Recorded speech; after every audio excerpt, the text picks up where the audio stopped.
Bismillahirrahmanirrahim. Assalamualaikum warahmatullahi wabarakatuh.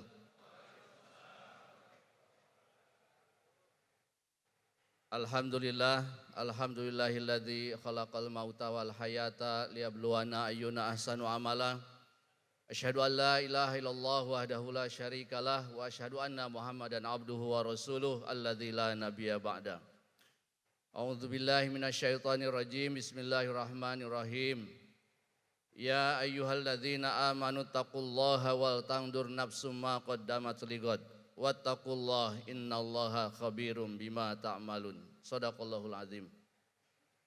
Yang sama-sama kita hormati, kita banggakan pimpinan fraksi Partai Keadilan Sejahtera Republik Indonesia, Ustadz Dr. Jazuli Juwaini, Ibu Ledia Hanifah, Ustadz Eki Awaludin, Awal Muharram, saya punya kawan namanya Awaludin.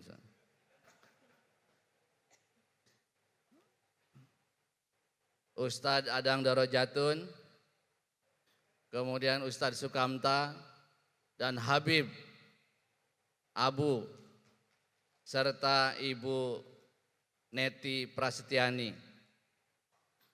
Juga tentu saja para anggota DPR RI yang malam hari ini hadir dan seluruh pimpinan fraksi DPRD tingkat provinsi, kabupaten, kota, dan juga para pimpinan DPRD tingkat provinsi dan kabupaten kota yang saya cintai dan saya banggakan.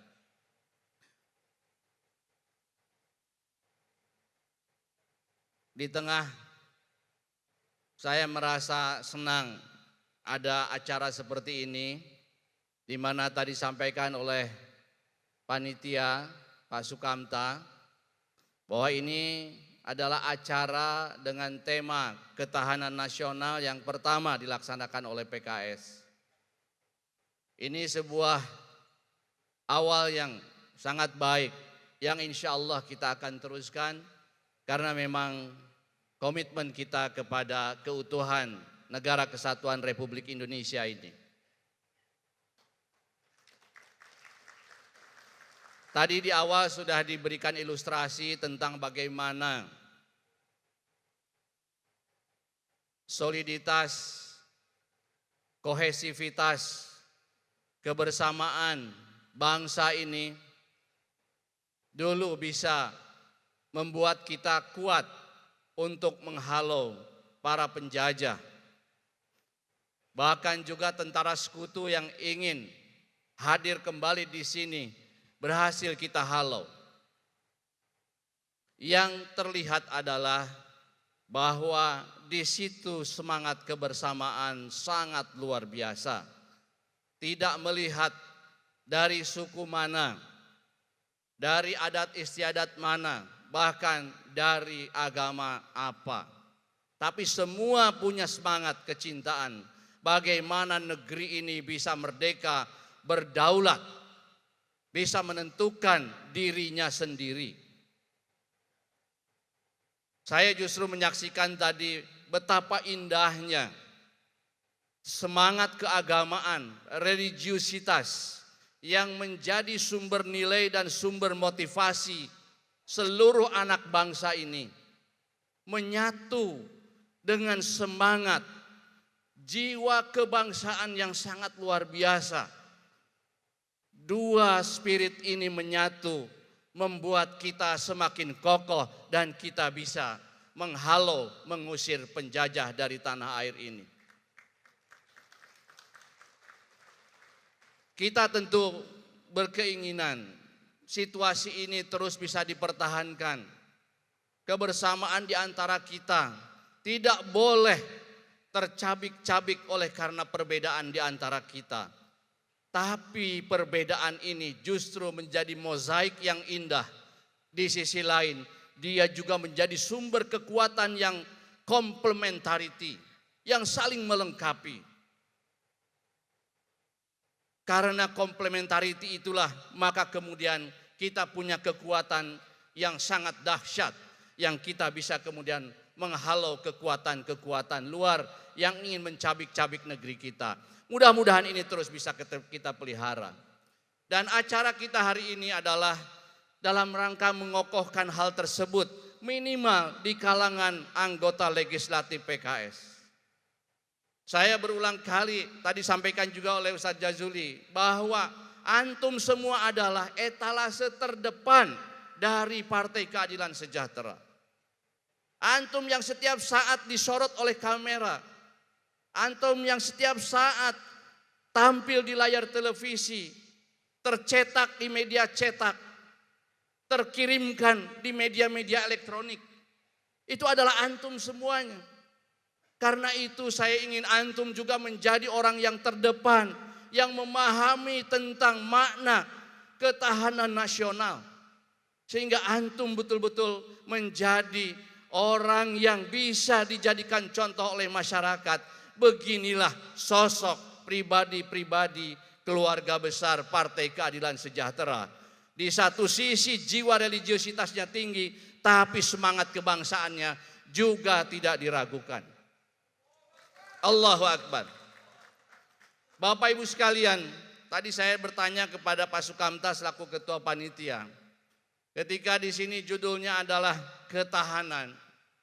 Saya bertanya apakah ketahanan ini maknanya kalau dalam bahasa Inggris itu adalah defense, ataukah security, ataukah resiliensi.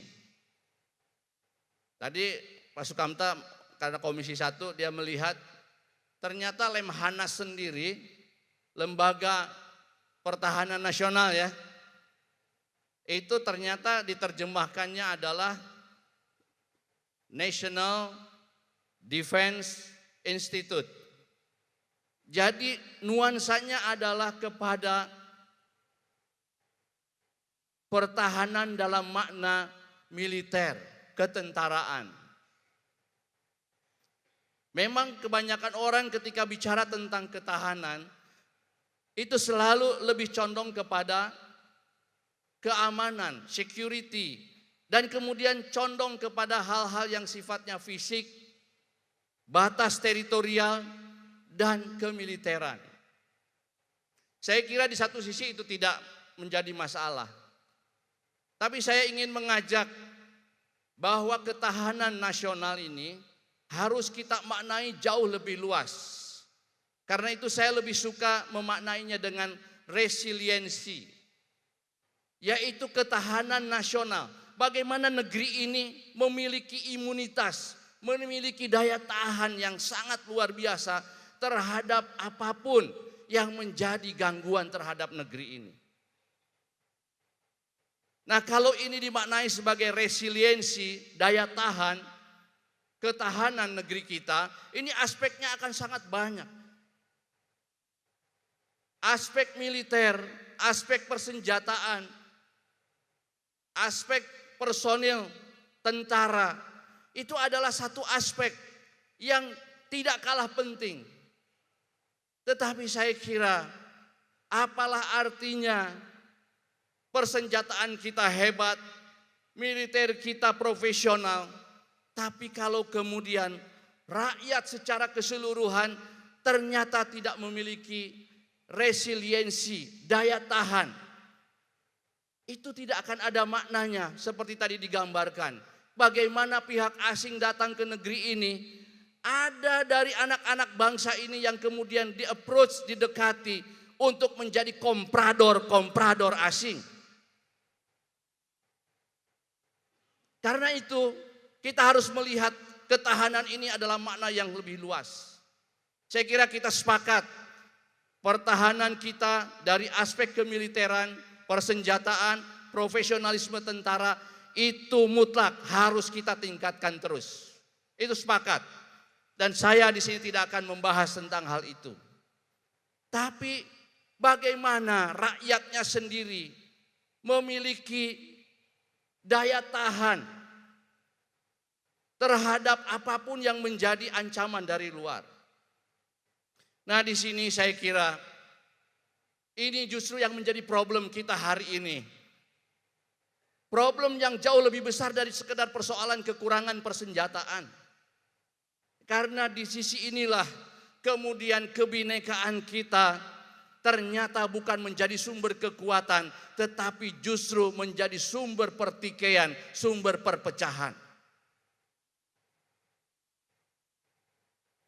Saya teringat kepada, ini berulang kali saya sering sampaikan, buku yang ditulis oleh seorang futurolog katanya, seorang yang selalu berbicara tentang masa depan, yaitu Francis Fukuyama, seorang Jepang tapi lahir di Amerika.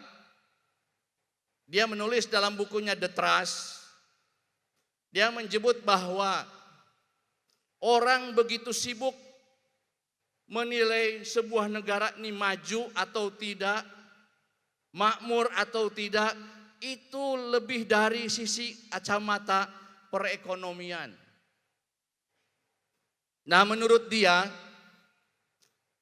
teori ekonomi neoklasik yang biasa dipakai untuk menerjemahkan kemakmuran itu 70-80% benar di dalam membaca tentang kemakmuran, kemajuan dari sebuah bangsa. Tetapi 20-30% yang lainnya tidak bisa dijelaskan oleh teori ekonomi neoklasik ini. Dia mengatakan sisanya ini harus dibaca, dijelaskan oleh apa yang dia sebut sebagai social capital. Oleh modal sosial, khususnya adalah dalam bab trust, dalam bab saling percaya antar anak bangsa. Sehingga dia mengatakan bangsa yang bisa maju adalah bangsa yang high trust society. Masyarakat yang punya tingkat saling kepercayaan antar elemennya tinggi, itu dia bisa maju. Karena di situ pertikaian itu bukan pertikaian yang remeh-temeh, apalagi yang fisik. Di situ kalaupun ada pertikaian, itu adalah pertikaian gagasan. Pertikaian nilai. Bagaimana sebuah bangsa atau bangsa mereka bisa kemudian lebih maju lagi. Tapi kalau masyarakat yang low trust society, pertikaiannya adalah pertikaian yang trivial, remeh-temeh. Gara-gara kalah pilkada, kemudian dimobilisasi pengikutnya, terjadi pertikaian fisik. Ini adalah masyarakat yang low trust society. Nah, apakah Indonesia high trust atau low trust? Saya berani mengatakan Indonesia bukan negara high trust society hari ini. Paling banter adalah low trust society. Saya takut Indonesia justru nanti jatuh kepada distrust society. Masyarakat yang tidak saling percaya. Nah, ini saya kira menjadi problem kita. Bagaimana kebinekaan kita, keragaman kita ini bisa menjadi sumber kekuatan, sumber daya tahan kita. Saya kira kita perlu merenung semuanya di sini. Bukan hanya di tempat sini, tapi terus sampai rumah. Besok hari kita harus terus merenungkan bagaimana negeri yang gemah ripah secara endowment, secara anugerah dari Allah Subhanahu wa taala, tapi ternyata kita ini belum bisa mencapai tingkat kesejahteraan dan kemakmuran sebagaimana yang Allah anugerahkan dalam bentuk sumber daya alam ini. Nah, saya ingin mengajak pada Bapak Ibu sekalian, kita sebagai partai politik dan PKS adalah salah satunya. Konstitusi kita hari ini menempatkan partai politik berada pada satu posisi yang sangat luar biasa. Regenerasi kepemimpinan nasional itu hari ini boleh dikatakan tidak bisa kalau tidak melalui partai politik. Apalagi di tingkat nasional. Sampai hari ini di tingkat nasional, Undang-Undang Dasar Negara Republik Indonesia tahun 1945 belum memberi celah kepada hadirnya calon presiden independen. maknanya semua harus dicalonkan oleh partai politik. Berarti hari ini partai politiklah yang menentukan tentang kepemimpinan nasional ini. Merah putihnya Indonesia ditentukan oleh kepemimpinan nasional ini, ditentukan oleh partai politik. Nah, oleh sebab itu, partai politik yang sudah diberi kewenangan yang sangat luar biasa, mari kita introspeksi semua. Jangan sampai partai ini justru menjadi sumber malapetaka bagi kepemimpinan nasional. Jangan sampai partai ini justru menjadi tempat lahirnya calon-calon pemimpin yang mediocre, calon pemimpin ala kadarnya, apalagi calon pemimpin yang tidak memiliki integritas. Nah, di sini kita semuanya harus menempatkan partai politik dengan baik. Terlebih bagi PKS, PKS adalah partai yang sejak awal menegaskan kita adalah partai dakwah. Artinya kita memiliki patokan nilai agama, dalam hal ini adalah Islam. Orang banyak yang alergi dengan lahirnya partai politik yang melandaskan kepada agama. Banyak yang kemudian ingat memorinya kepada tahun 55 terjadi politik aliran. Sehingga ada sebagian kita yang mengatakan, udahlah kalau begitu partai tidak usah punya ideologi. Karena dengan ideologi itulah terjadi politik aliran. Saya sampai detik ini menolak pendapat itu. Kenapa?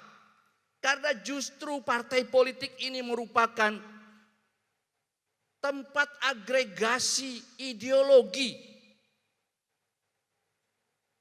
Di partai inilah orang-orang yang merasa punya satu nilai, satu pemahaman berkumpul pada partai itu. Partai yang tidak punya ideologi, tidak menjadi agregat dari keyakinan tertentu, partai itu tidak punya ruh apa-apa. PKS menegaskan, ruh PKS adalah ruh Islam. Dalam bingkai atau berlandaskan kepada Pancasila. Nah, di sini saya ingin mengatakan, ketika ada yang bertanya, Ustadz, terus gimana kita caranya supaya tidak terjebak pada politik aliran? Disinilah saya kira tantangannya. Kita harus belajar dari sejarah para pendahulu kita. Apa sih yang membuat kemudian pertikaian-pertikaian itu? Saya melihat bahwa pertikaian-pertikaian politik aliran itu disebabkan karena ketidakmampuan kita mengartikulasikan ideologi partai yang sangat subjektif partai itu di ruang publik, di ruang tempat diperebutkannya kebijakan-kebijakan. Nah, di sini saya minta kepada antum semua sebagai delegasi PKS, sebagai etalasi terdepan PKS, bahwa kita memang partai Islam, tetapi dalam konteks kita berjuang di ruang publik negara kesatuan Republik Indonesia ini, kita harus pandai mengartikulasikan itu tidak dengan bermodalkan pokok ke. Pokoknya ini prinsip dari Al-Quran, ini prinsip dari hadis. Tidak demikian. Tapi bagaimana kita menerjemahkan ini menjadi sesuatu yang objektif, yang bisa diterima oleh semua kalangan. Dan inilah yang menjadi prinsip dalam platform kebijakan pembangunan PKS, prinsip objektifikasi ini.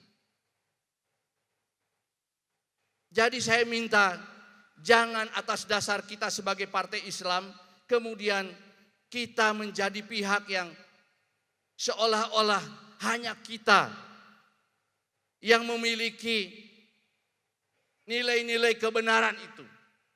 Di tempat lain, apalagi ada partai Islam yang lain, juga tentu memiliki pemahamannya sendiri, Disinilah saya kira artikulasi menjadi kunci bagi kita. Bukan menjadi sumber pertikaian, tetapi bagaimana menjadi sumber dialog. Perbedaan-perbedaan harus kita dialogkan dan nanti kita akan menemukan titik terang. Maka seperti saya sampaikan, jangan sampai sebagai tokoh PKS, Partai Islam, kemudian antum menjadi orang yang tidak pernah mau bergaul dengan orang lain. Pergaulan adalah sesuatu yang mutlak dibutuhkan, apalagi sebagai seorang politisi. Boleh jadi persepsi-persepsi yang melihat PKS sebagai partai yang eksklusif dan kemudian dikhawatirkan menjadi kelompok atau menjalankan politik aliran, boleh jadi karena perilaku kita sendiri. Nah, saya minta antum semuanya untuk bisa mengartikulasikan ide gagasan Partai Islam PKS ini dengan sebaik-baiknya. Yang kedua yang ingin saya sampaikan adalah, kalau tadi di tingkat partai politik kita harus bisa menjadikan partai ini tempat bagaimana kita merajut kebersamaan, mencari titik temu. Yang kedua ini adalah bagaimana di masyarakat secara luas kita bisa mengembangkan jiwa kebersamaan ini. Kalau merujuk kepada yang tadi saya sebut di bukunya Francis Fukuyama tentang social capital, saya sering mengatakan kalau Indonesia ingin menjadi bangsa yang high trust atau minimal, ya high trust yang nggak ada minimalnya ya. Kita ingin high trust society, maka memang social capital ini harus kita bangun. Tiap hari kita bangun social capital. Apa itu social capital? Modal sosial adalah modal yang terbentuk akibat dari interaksi strategis antar elemen masyarakat. Itulah modal sosial. Maknanya apa? Modal sosial tidak akan tercipta bagi masyarakat yang tidak berinteraksi. Modal sosial itu sama dengan modal-modal yang lain. Pasti ada sebabnya menghasilkan modal itu. Financial capital, modal uang, itu tidak mungkin ada kalau orang tidak mau berbisnis, tidak mau berusaha. Diem saja, gak mungkin ada financial capital. Kecuali mungkin kalau ya ada orang yang ngasih. Tapi kan probability dikasih orang berapa persen. Kemudian human capital atau knowledge capital.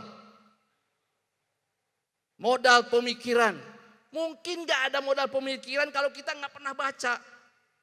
Gak pernah berdiskusi. Tidak mungkin. Semua modal yang terakumulasi itu pasti ada sebabnya.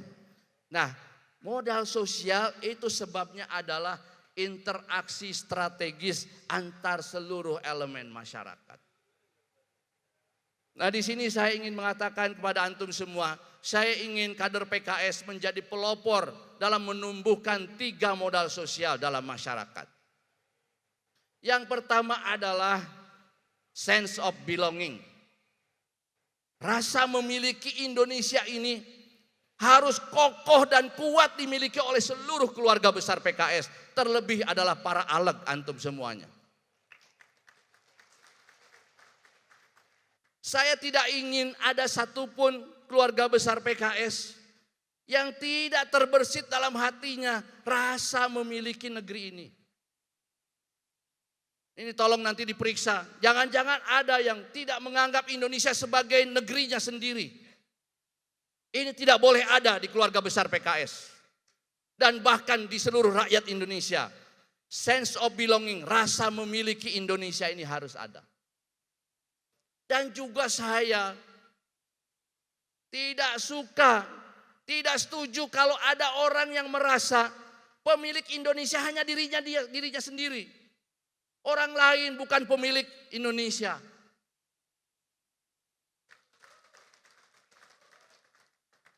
Nah, di sini saya kira 2 hal ini ada dalam masyarakat kita. Ada yang tidak bangga dengan Indonesia, tapi juga ada yang membangga-banggakan diri bahwa dirinya lah satu-satunya pemilik negeri ini. 2 jenis manusia seperti ini parasit di negeri ini. Rasa kepemilikan harus dimiliki oleh seluruh anak bangsa. Negeri ini dimerdekakan bukan oleh 1-2 orang, oleh 1-2 keluarga, oleh 1-2 suku, oleh 1-2 agama, tapi dimerdekakan oleh seluruh elemen bangsa ini. Karena itu sense of belonging harus dimiliki oleh seluruh rakyat Indonesia. Dan tidak boleh ada satu pihak yang mengeksploitasi bahwa dirinya adalah pemilik Indonesia. Yang kedua adalah sense of togetherness. Rasa kebersamaan. Rasa kebersamaan sebagai sesama anak Indonesia. Kita lahir besar di tanah ini. Kita menghirup udara yang sama. Kita mencicipi air yang sama. Kita menginjak di atas tanah yang sama. Maka kebersamaan harus tumbuh di kalangan seluruh rakyat Indonesia. Sense of togetherness. Nah, karena rasa kebersamaan inilah yang seperti tadi digambarkan dalam drama tadi. Karena kebersamaan itulah kita bisa membangun sinergi kekuatan dan kita bisa mengusir tentara asing yang mau mencabik-cabik negeri kita. Nah, Bapak Ibu sekalian, saya sering sampaikan kepada antum semuanya, kader PKS harus menjadi pelopor yang membangun kebersamaan di masyarakat. Bagaimana caranya supaya kita menjadi pelopor membangun kebersamaan? Itu semua kembali kepada mindset kita. Mindset kita harus kita tumbuhkan bahwa semua yang ada di negeri ini adalah dalam kategorisasi bangsa, mereka adalah saudara-saudara kita, sebangsa dan setanah air. Kalau mindset ini kita tumbuhkan, maka sekalipun kita bertemu dengan orang yang belum pernah ketemu, baru pertama kali ketemu, karena kita merasa bahwa kita adalah satu bangsa, satu tanah air ini, maka tidak akan tumbuh dalam diri kita prejudis, prasangka buruk. Di sini saya meminta kader-kader PKS bertemu orang, jangan yang ditumbuhkan itu, wah ini PKS bukannya.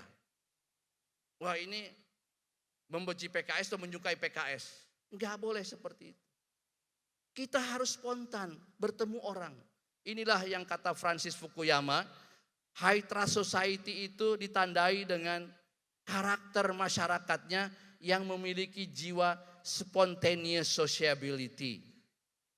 Mampu berkawan secara spontan tanpa diawali dengan pertanyaan asal-usul primordial.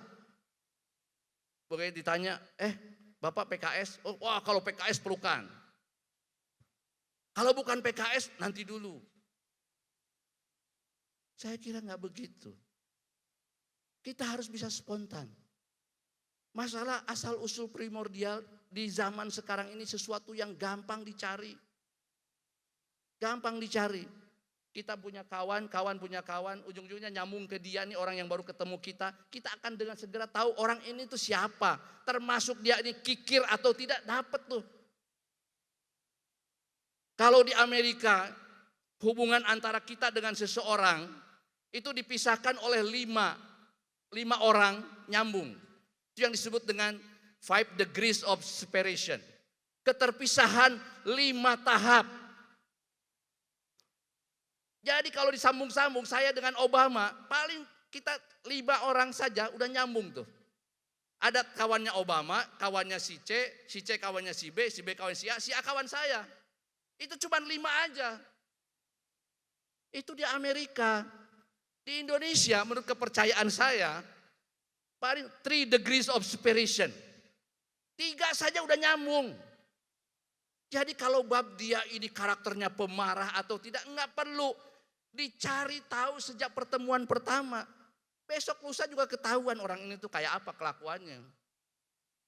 Yang penting sekarang sebagai sesama manusia, sebagai sesama anak bangsa, bergaul, ngobrol lah apa adanya. Itu yang disebut dengan spontaneous sociability. Berkawan secara spontan. Nah, kalau ini tumbuh di kalangan kader-kader PKS, saya kira yang disampaikan oleh Ustaz Jazuli itu akan terjadi. Di depan insya Allah ada orang yang mencintai PKS. Di kanan ada, di kiri ada, di belakang ada, di atas ada. Tapi kata tadi kalau di bawah jangan nanti keinjak ya. Insya Allah itu akan terjadi. Dan apa sebetulnya ruginya kita kemudian bertemu dengan orang baru, terus kita menunjukkan sikap kita welcome kepada dia. Tidak ada ruginya. Tapi justru dengan itu semuanya insya Allah kita akan bisa menumbuhkan sense of togetherness dan kemudian menumbuhkan social capital yang tinggi insya Allah. Yang ketiga adalah trustworthiness atau mutual trust. Saling percaya di kita. Saya sering katakan, di tingkat gagasan, kita harus percaya semua anak bangsa itu punya niat yang baik buat Indonesia insya Allah. Sampai terbukti orang itu ternyata merusak Indonesia. Sebelum terbukti mereka merusak Indonesia, di tingkat gagasan kita harus percaya mereka mencintai Indonesia dan mereka ingin berbuat baik buat Indonesia. Tapi ketika mereka ternyata menjadi pengedar narkoba, menjadi koruptor, menjadi pihak yang mempromosikan perilaku-perilaku seksual yang tidak benar. Di situ kita kemudian kita tidak percaya kepada orang ini, bahwa orang ini punya niat baik buat negeri ini. Buktinya dia melakukan kerusakan-kerusakan. Nah, jadi Bapak Ibu sekalian, kembali kepada tadi, masalah spontaneous sociability itu memang muncul dari persepsi kita. Kalau kita percaya bahwa seluruh anak bangsa ini di tingkat gagasan, insya Allah punya niat yang baik dan mencintai Indonesia, kita insya Allah akan dengan mudah bergaul dengan siapapun.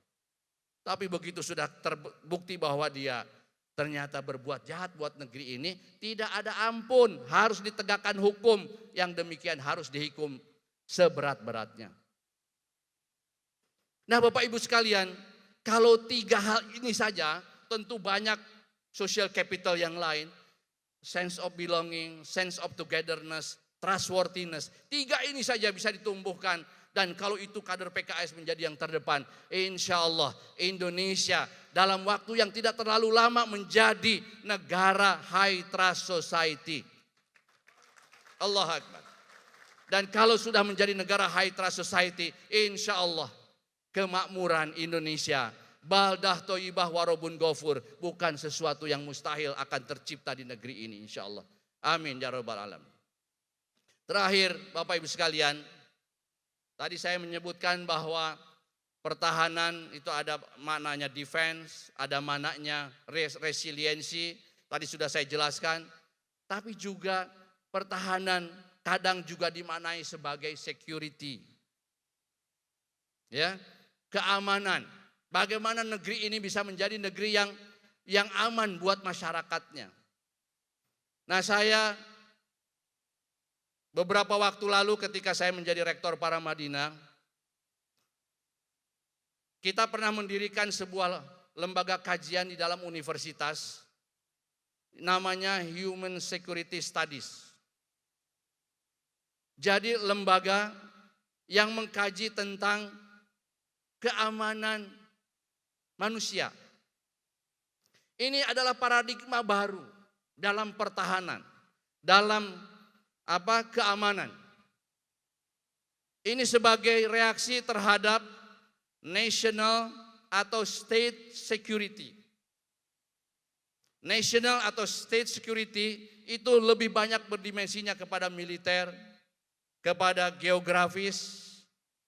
Terkadang kemudian pendekatan state security itu kemudian menjadi lupa kepada human security-nya itu sendiri. Bahkan state security itu kadang-kadang menjadi alat untuk meninabobokan rakyat. Rakyat tidak mendapatkan hak-haknya, tapi kemudian dininabobokan dengan semangat perjuangan nasional. Nah, kita sebagai partai, kita harus tetap mempromosikan tentang national security, pertahanan, dan sebagainya. Tapi kita jangan lupa kepada human security. Karena justru itu yang paling hakiki. Pada dasarnya rakyat ini kalau segala kebutuhannya terpenuhi, mereka akan menjadi pihak yang terdepan menjaga negeri ini. Nah karena itu human security ini harus menjadi paradigma kita. Disinilah perjuangan Bapak Ibu sekalian di legislatif. Pilar dari human security itu ada 3. Yaitu pertama adalah freedom of fear. Ada rasa bebas dari rasa takut. Disinilah orang harus bisa merasakan bahwa kehidupan sehari-hari itu aman buat mereka. Polusi udara tidak mengancam mereka. Harus ada kebebasan, rasa terbebas dari rasa takut. Ini saya kira menjadi perjuangan kita juga. Bagaimana masyarakat kita merasakan keamanan sebagai warga negara Indonesia ini. Dan ini menjadi amanah dari Al-Quran. Wa amanahum min ju'. Saya ulangi ya. Falya'budu rabb hadzal bait alladzi at'amahum min ju' wa amanahum min khauf. Ada rasa aman dari ketakutan-ketakutan. Freedom of fear. Segala hal yang membuat masyarakat takut itu harus menjadi perhatian kita dalam rangka membangun human security.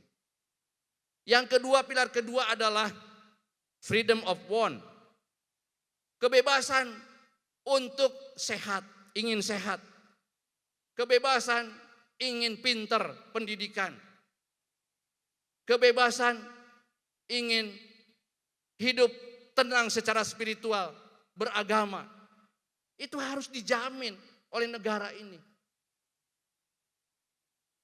Dan yang ketiga, pilar ketiga adalah freedom of indignity. Rasa terbebas dari penghinaan, persekusi, dibully, dinistakan oleh pihak lain. Termasuk juga tentu penistaan agama. 3 pilar ini harus kita tegakkan dalam rangka membangun human security. Saya yakin kalau masyarakat kita sudah terbangun human security-nya, maka national security atau state security itu akan semakin kokoh. Karena mereka dengan sendirinya terlibat di dalam hankam rata, pertahanan dan keamanan rakyat semesta. Nah mudah-mudahan acara kita sampai besok ini nanti bisa memberikan wawasan dan juga kefahaman, keyakinan, motivasi untuk bergerak bagaimana keluarga besar PKS khususnya anggota legislatif PKS menjadi pihak yang terdepan di dalam menjaga keutuhan negara kesatuan Republik Indonesia. Mudah-mudahan Allah meridhoi segala niat kita dan semoga Allah memudahkan langkah-langkah kita untuk berkhidmat bagi umat bangsa dan negara ini. Demikian yang bisa saya sampaikan. Wallahul muwafiq ila aqwamit thoriq. Assalamualaikum warahmatullahi wabarakatuh.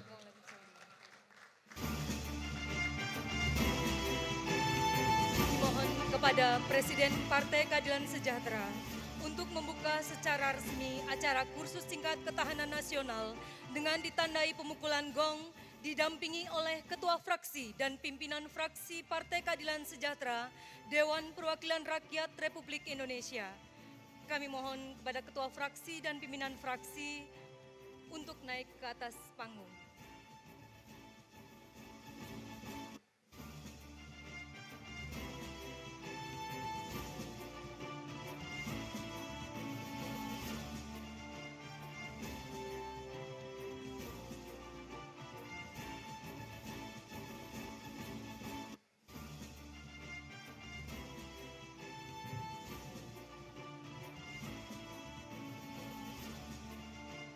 Bapak Ibu sekalian, kita semuanya berharap bahwa acara kita berjalan lancar, berjalan selamat, dan juga mendapatkan ridho dari Allah Subhanahu wa Ta'ala. Untuk itu, dengan mengucapkan Bismillahirrahmanirrahim, acara kursus singkat ketahanan nasional ALEG PKS seluruh Indonesia saya nyatakan dibuka.